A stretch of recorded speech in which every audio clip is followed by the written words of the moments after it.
गुरुजी श्रीमन नारायण जी। गुरुजी, मैं हरिद्वार से आया हूँ और मैं रक्षाबंधन के अगले दिन ही मैं गुरु दीक्षा लेने वाला था।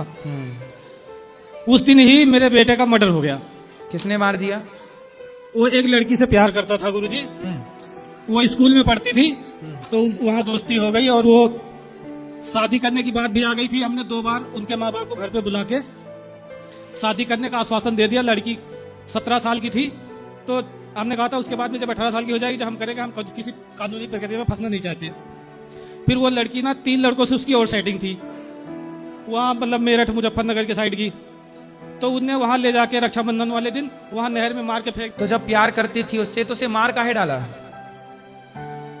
उसको हमने लड़के से कहा था अभी बात मत करना उससे, और जब वो 18 साल की हो जाएगी पढ़ाई पे ध्यान दो। लड़की को भी समझाया, उसके माँ बाप को भी घर पे बुलाया और वो राजी खुशी करके चले गए।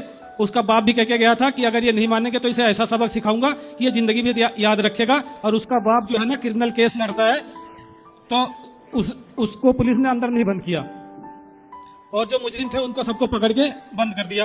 अब लड़की को 18 साल होने में 3 महीने बाकी है सिर्फ अभी। जी गुरुजी। तो आपके बेटे को मार दिया, मारने वाले जेल गए कि नहीं? जेल में ही है अभी वो। तो इसमें यह है कि जिसने गुनाह किया है उसको सजा मिलनी चाहिए। तो जेल में है ही, सजा तो मिल ही रही है। लड़की बोली कि जब तक इसकी प्राण नहीं निकल गया जब तक मैं लातों से मारती रही इसको। और मोहसिन ने गला पकड़ रखा था। तो वो तो प्यार करती थी, उसने क्यों मारा? मोहसिन लड़का मारने वाला अलग था, वो किराए पे बुलाया गया था जी। अच्छा, मर्डर करने वाला अलग था। और जो दूसरे लड़के से प्यार करती थी उसका नाम था राजा शर्मा। तो प्यार जब मारना ही था तो काहे प्यार व्यार के चक्कर में पढ़ाई इसको पड़ी लड़की इस लड़के से? यही चीज तो मैं क्या बताऊं फिर। अब इसमें मेरी क्या गलती है बताओ?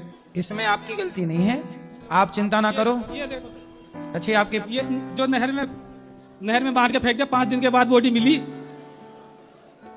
जब तक के कानून सही नहीं बनेंगे ना, जब तक के कुछ नहीं होने वाला है। ये नेता लोग तो अपनी जेब भरने में लगे पड़े हैं, देश के बारे में किसी को नहीं पड़ी है। फिर मुझे इस देश का कानून मंत्री बना दो, फिर मैं बताऊंगा कानून कैसे बनता है। तो आप क्या बनाओगे कानून? बताओ। कानून गुरुजी, अगर जो कोई मर्डर करेगा ना उसका मर्डर ही होगा सीधा। सही है। और कोई किसी का बलात्कार करेगा ना, बीच चौराहे पे फांसी होगी उसकी। न्याय गुरुजी, यहाँ लगे या यहाँ लगे या यहाँ लगे, मैं मरने होगा देश के लिए शहीद होने को तैयार हूँ। स्कूल कभी दे गया गुरुजी। न्याय तो वैसे यही है कि मारने वाले को मार दिया जाए, चोर के हाथ काट लिए जाए और बलात्कारी को चौराहे पे फांसी दी जाए। ये न्याय तो यही है। पर हमारे यहाँ न्याय है ही कहाँ? हमारे यहाँ न्याय, भारत में न्याय नहीं मिलता किसी को। 20 साल लग जाते हैं न्याय ढूंढते ढूंढते। भारत में न्याय है ही नहीं, भारत में केवल अन्याय है।